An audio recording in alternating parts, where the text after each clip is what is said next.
Alright everybody, welcome back to another episode of Sprites, Bytes, and Pixels, episode 7. I'm here with Wilson. Once again, we're here to talk about gaming culture, fun things related to just video games in general. We've got a very exciting topic to talk to you guys about today, and that is playing video games unconventionally, where Wilson and I will go through our experiences of different games that we've tried, and playing them a little bit differently than what most people normally would do. So basically, like, you know, when you pop in a game and you play it and you gotta do these quests and all of that, and you're basically following along the way you're supposed to be playing it. Well, unconventionally is, you know, playing games a way that the designers never really thought that you would play. I shouldn't say that designers don't always think of that, because designers want you to find other ways to play their games, but this is more like, you know, following your own path in a way. Yeah, or even like taking a component of a game that's not an integral part of the game, but focusing on that more so than the entire game itself. And I don't know about you, Wilson, but maybe I can start with my experience. So for me, when I was in high school... No, I'm just kidding. Go ahead. You didn't let me decide. Go on. Alright, so for me, when I was in high school, I played this game called MapleStory. And for those of you that don't know about it, it was a fun side-scrolling MMORPG. It came out, I think, when I was like 14 or 15 years old.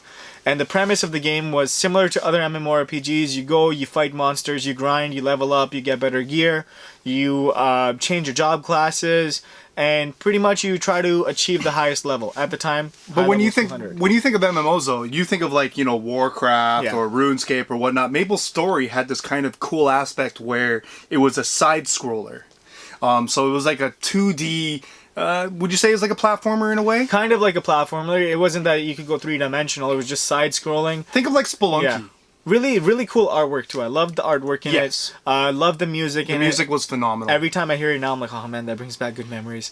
Before you continue, I will say I'm a little jealous. Like, I didn't get to play video games in high school. Like, you know, there would be like games hidden on some of these computers. I remember somebody finding like Doom one time, which was really cool. But like, how were you able to play MapleStory? No, what I meant is, like, I didn't actually play it in school, but I was in high school when I was playing MapleStory. Oh. Yes. Yeah, I didn't actually get the opportunity to play it while I was in class, except for my grade 11 computer science class, which was a complete breeze. All we did was play video games all day. Oh no. Actually, in one of my classes, I remember someone had hidden Scorched Earth. Do you remember Scorched Earth? No. Do you remember Tank Wars? Yes. It was like, you know, you fired a tank and shoo, and they'd blow up. Yeah. And you're like, yeah, well, Scorched Earth was like a more advanced version of it. You could create like huger explosions, make the weapons do like crazier things. There's like a YouTube video of I don't remember who it was, but they did a review on Scorched Earth, or like they did like a recap on Scorched Earth, and it was pretty dope. So yeah, if you can play Scorched Earth, give it a shot. I'm sorry, but go on. No worries. I think you were giving us a semblance of going to school unconventionally, where you're supposed to go and study, but instead you're playing video games. Sure. But back to the topic of MapleStory. The premise of the game is you level up, you fight, you make parties, you go and fight bosses, and you do all this crazy fun stuff. For me, the thing that resonated with me the most was there was a component of the game called the free market. Essentially, you go into this market, people buy, people sell, and it's just like a market, like a standardized market. So what I started to do is I would go to these popular areas that I knew a lot of people would congregate and hang out, because you can chat with each other. And I would just say buying scrolls. And scrolls in the game were, they give you either a 10%, a 60% chance at the time to upgrade your weapons. Each weapon had like up to 7 slots that you could upgrade the attack, dexterity, intelligence, whatever. And I used to buy these scrolls in these common areas and realized that, you know, these are undervalued. Let me buy everybody's. And back when I first started doing it, I think this was like a year after beta, nobody else was doing it. But as I started doing it in all these different spots, I saw more and more people start like following suit. And essentially what I'm trying to get at is, in MapleStory, my focus was not on leveling up, grinding, fighting monsters, all that stuff. For me, it was like, let me go into the free market and make as much money as I can, and just live a life of luxury in MapleStory. You're terrible. So basically, you were a reseller before you became a reseller. That's exactly what happened. Like I think that's just in my blood to just find like good opportunities and then match those opportunities with other people and just middleman transactions. Would you like to plug in Playcadia while you're at it? Yes. So if you guys don't know, launching Playcadia on November 1. It'll probably be out by the time this episode goes out. Check it out. It's PLAYCADIA.ca. And what exactly is Playcadia? Playcadia is an e-commerce store that's focused on providing mostly Canadians, but essentially the world with some of the more niche retro gaming systems and games, as well as the most popular. For example, today I just picked up a big lot of sealed, graded VGA items. Thank you very much to Pete from P Market Games for sending that over. But yeah, we're gonna have collector's items. A lot of popular titles, systems, consoles, merchandise, Nintendo Powers, magazines, you name it, everything. What would you say would be the most niche console that you would have with Playcadia? I have a factory sealed Atari Jaguar. Okay, that is cool. That's pretty niche. I have a Turbo Express. Okay, and that's sealed. like a miniature Turbo Graphics 16 that you Correct. can play like on the go. Yes, correct. So I got those two in terms of other niche consoles. I've got a Neo Geo Pocket Color, which I know you have as well. I do, and it's a really cool system. Neo Geo X, a Virtual Boy new in box, just a Watermelon N64 new in box. A lot of really cool stuff. I'm gonna go so he can talk about Playcadia. Yeah. Just give me like 30 minutes. Yeah. But yeah, no, I think I played MapleStory very unconventionally from that standpoint, but I really loved it, and I wanted to get your experience. What are some other games that you might have played that, typically you wouldn't play it in that style, but it worked for you? Well, everybody has played it in this way, but let's start with the elephant in the room, which is Grand Theft Auto. Grand Theft Auto is like an open world. It kind of created the whole sandbox genre where you're given a world and you're allowed to play it in any way that you want. But Grand Theft Auto also has like a story, so you follow the story and you progress, and in the newer ones you gain new skills or abilities or weapons or just areas. But the first time I ever played Grand Theft Auto was like the first one, and that was the one that came on the PC and the PS1. Was that the top-down view? Yeah, the top-down view, and the controls were not that great, but it had some pretty kick-ass music. Each car, I believe, had one radio station, and I would always go in this like huge fast car, and it would play like all of this like rave and techno and like. I think I have a CD that has all like the techno Grand Theft Auto music on it. So I remember one time I was talking to my girlfriend at the time on the phone, and I was playing GTA, and I asked her, "What's your least favorite color?" And she told me green, which hurt because I love green. Green is my favorite color. Green and purple are my favorite colors. And she said green. So I went around and killed everybody that was wearing a green shirt. And that's how I played it for a few hours. Just like killing anybody with a green shirt. Anybody else would be able to live, and then you had to get away from the cops and try to kill more green people. But it's a good thing she didn't say blue, because otherwise you would have had to go and kill cops. I would have had to kill cops, yeah. Do you have any others? Because I do have another one. Well, for me, I played Grand Theft Auto. No, I wouldn't say like super unconventionally, but what I like to do sometimes is kind of be like a stalker, and I would pick a random NPC. Oh my god, and I used to do that too. I would follow them the entire 15, 20, 30 minutes, and just stalk whatever they were doing, and then find them in like a small alley somewhere and just beat the shit out of them. You just reminded me. San Andreas. With San Andreas, I think it was the first one where you could actually customize your character and dress him in other clothes. Now I know. Oh my god, what was the last one before that? Liberty City? Yeah. Vice City? No, what? Vice City, yes. Yeah. I don't know why I couldn't think of that. In Vice City, I think you were able to wear certain clothes, but I think it was only for certain missions in the game. But San Andreas, you could actually customize your character. What I'm getting at is in San Andreas, you could make you could buy a hockey mask, and you could buy coveralls. So I dressed up in a hockey mask and coveralls, As like and Jason Voorhees? and I would stalk people, and I would like sneak up behind people and like slice their throats with a Wow. knife. That is very dark. I don't think that's how the game was meant to be played. No. Yeah.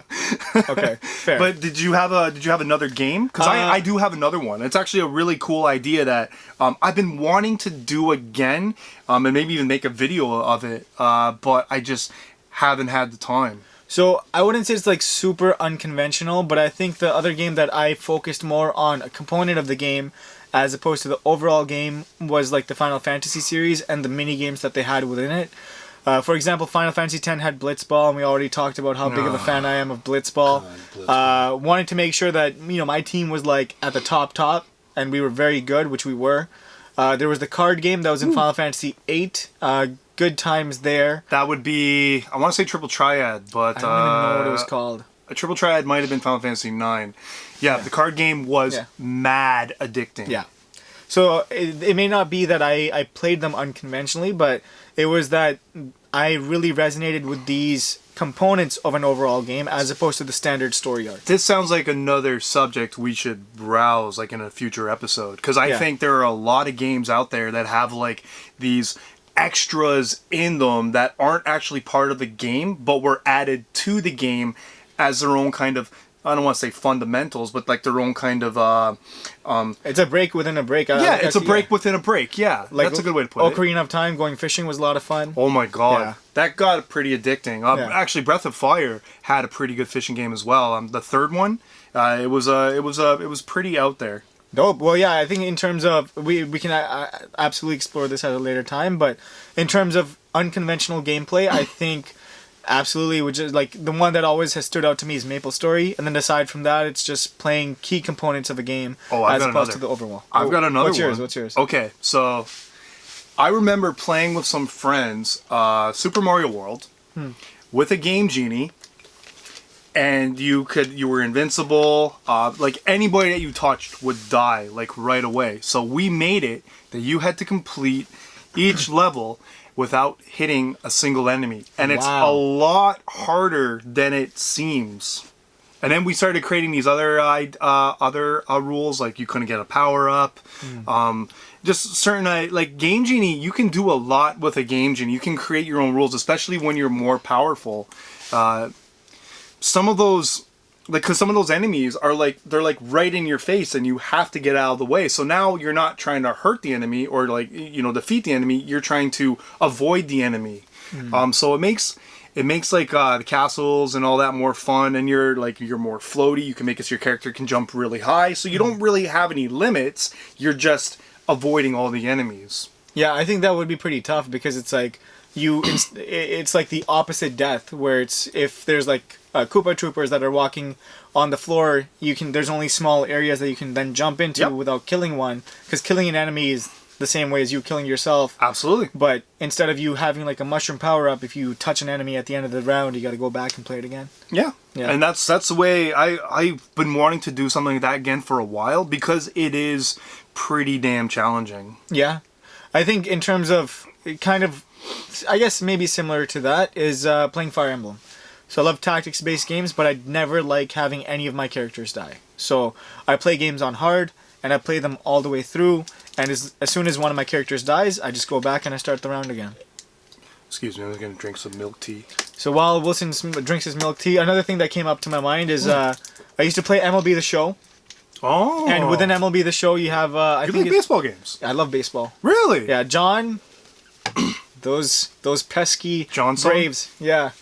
Oh, you don't like the Braves? No, that's his favorite team. I know. Yeah.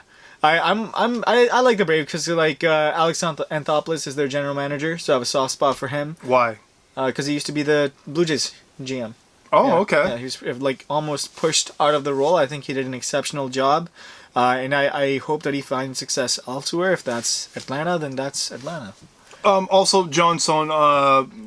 For people watching, Johnson is a friend of ours, and he will we're trying to get him on an episode because we have a really good idea for an episode, and we feel Johnson would be a perfect fit for it. Same with Nick Vannon. So we got a couple of people in the pipeline to start making these conversations a little bit more engaging. As much as we love talking to each other, it doesn't hurt to bring another guest speaker on board. Yeah. Yeah, so I think what I was saying is for MLB The Show, there was a component called Road to the Show where you create your own character and you go through the show with them. And I don't know, like, I don't know why I like making life difficult for myself, but what I used to do is I would play every single match, and if my guy didn't have like 2 or 3 hits in that match, I would play that match again. And I would keep doing that until my guy finished with like a 450 batting average, like 70 home runs, 150 RBIs. It was nuts.